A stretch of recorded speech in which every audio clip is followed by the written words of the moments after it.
সকলোকে নমস্কাৰ জনাইছোঁ আৰু পুনৰবাৰ আপোনালোক আটাইকে মোৰ আন এটি ভিডিঅ'লৈ স্বাগতম জনাইছোঁ। নিযুক্তিৰ খবৰ চলি আছে বৰ্তমান সময়ত, আৰু আজি আহিছে ভাল খবৰ। জিটি পিজিটিৰ চূড়ান্ত ফলাফল কাইলৈ ক্ষমা কৰিব 17 তাৰিখে ঘোষণা কৰা হ'ব। অসমৰ মাননীয় মুখ্যমন্ত্ৰী ডাঙৰীয়া খন্তেক সময় আগতে জিটি পিজিটিৰ ফলাফল সন্দৰ্ভত ফেচবুকত এটি পোষ্ট দিয়ে। গতিকে আপোনালোকে স্ক্ৰীণত দেখাই পাইছে 17 তাৰিখ। খুব আশা কৰা ধৰণে গোটেই নিযুক্তিৰ প্ৰক্ৰিয়াখিনি আগবাঢ়ি আছে। আমাৰ বহুতৰ মনত চিন্তা হৈছে যে নিযুক্তি প্ৰক্ৰিয়া পিছুৱাব নেকি নৱেম্বৰ।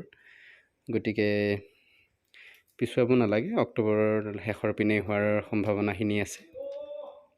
গতিকে আৰু ইয়াৰ লগে লগে এইটো আশা কৰিব পাৰি যে জিটি পিজিটিৰ যিহেতুকে ৰিজাল্টটো ফলাফলখিনি ঘোষণা কৰা হ'ল, আৰু এবাৰ উইথড্ৰ ছিষ্টেমটো দি